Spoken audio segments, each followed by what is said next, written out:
नमस्कार प्रेक्षकांनो, कमळी मालिकेच्या महा एपिसोडचा रिव्ह्यू आज आपण पाहणार आहात.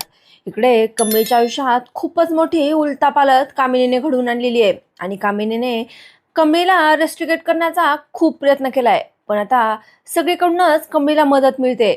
त्या कॉलेजमधल्या विद्यार्थ्यांनी सुद्धा कमळीला मदत केलेली आहे आणि तिच्यासाठी आता ते बाहेर सुद्धा थांबलेले आहेत आणि कामिनीला तिचाच डाव तिच्यावर उलटलेला दिसून पडतोय. कामिनीने त्या विद्यार्थ्यांना कॉलेजच्या बाहेर मात्र काढलंय, पण त्या विद्यार्थ्यांनी आता कमळीची साथ द्यायची ठरवली आणि कमळीसोबत तिथे बाहेर थांबलेले आहेत. आता ऋषी सरांनी सुद्धा कमळीची साथ द्यायची ठरवली आहे आणि ऋषी सर त्या सगळ्या विद्यार्थ्यांचा आणि कमळीचा अभ्यास बुडू नये म्हणून बाहेर त्यांना शिकवत असतात. आता इंगी कमळीला कॉलेजमध्ये थांबून मदत करत असते आणि कॉलेजमध्ये जे मॅडम शिकवत असतात ते सगळं रेकॉर्ड करून इंगी आता कमळीला पाठवत असते. पण आता हे मात्र अनिकाने आणि कामिनीने पाहिलेलं असतं आणि ते बंद करण्यासाठी आता इंगीला सुद्धा कॉलेजमधून बाहेर काढलेलं आहे. मित्रांनो, मालिका खूपच इंटरेस्टिंग झाली आहे बरं का. आणि आता सगळ्यांनी कमळीला साथ द्यायची ठरवलीच आहे आणि अन्नपूर्णा आजीने सुद्धा कमळीला साथ दिलेली आहे. आता कामिनीचा म्हणजेच व्यवस्थापनाचा आणि एका विद्यार्थ्याचा संघर्ष आपल्याला एका डिबेटमध्ये पाहायला मिळणार आहे. आणि आता ही डिबेट मात्र दोन मालिकातल्या दोन धाडसी आणि कमळीला मदत करणाऱ्या कमळीच्या मैत्रिणीने म्हणजेच दीपज्योती मालिकेतील ज्योतीने आणि तुला जपणार आहे मालिकेतील दिव्याने हे आता डिबेट घडवून आणलेले आहे, कारण कमळीला तिचा हक्क मिळावा म्हणून.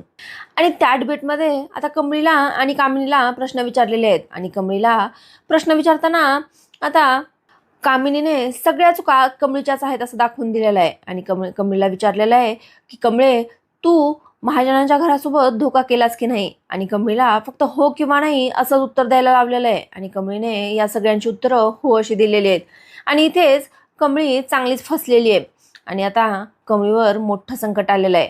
आणि कामिनीने आता कमळीला रेस्ट्रिकेट करण्याचे पेपर्स ती घेऊन आलेली असते आणि तिथे साईन करणारच असते. तेवढ्यातच इथे अन्नपूर्णा आजी येते आणि अन्नपूर्णा आजी म्हणते, थांब कामिनी, कमळीला किंवा इतर कोणत्याही विद्यार्थ्याला रेस्ट्रिकेट करण्याचा अधिकार तुला कोणी दिला? आणि कमळी माझी नात आहे, माझी मोठी नात आहे कमळी, आणि तिला रेस्ट्रिकेट करण्याचा अधिकार तुला कोणी दिला?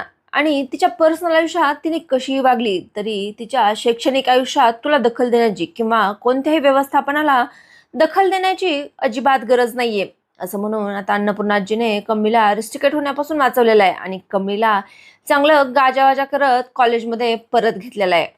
आणि गौरीने सुद्धा आता अन्नपूर्णा आजीच्या आणि तिच्या सासऱ्यांच्या समोर येऊन सांगितलेलं आहे की मी तुमची मोठी सून आणि तुमची मोठ्या नातीची आई आणि कमळीच तुमची मोठी नात आहे, असं सांगितल्यावर आता अन्नपूर्णाचे डोळे उघडलेले आहेत आणि अन्नपूर्णा कमळीला वाचवण्यासाठी गेलेली आहे. पण तिथे जाऊन सुद्धा अन्नपूर्णाने कमळीला वाचवलंय मात्र, पण कोणालाही असं सांगितलेलं नाही की कमळीच माझी मोठी नात आहे म्हणून, कारण हे गुपित अन्नपूर्णाने कामिनीला, रागिणीला आणि अनिकाला सजा देण्यासाठी ठेवलेलं आहे.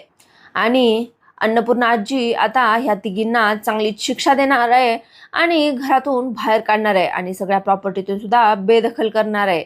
मालिका खूपच इंटरेस्टिंग झाली आहे मित्रांनो. आजचा रिव्ह्यू कसा वाटला कमेंटमध्ये नक्की सांगा. व्हिडिओ आवडल्यास लाईक करा आणि हो मित्रांनो, अजूनही आपल्या चॅनलला सबस्क्राईब केलं नसेल तर सबस्क्राईब करायला मात्र विसरू नका.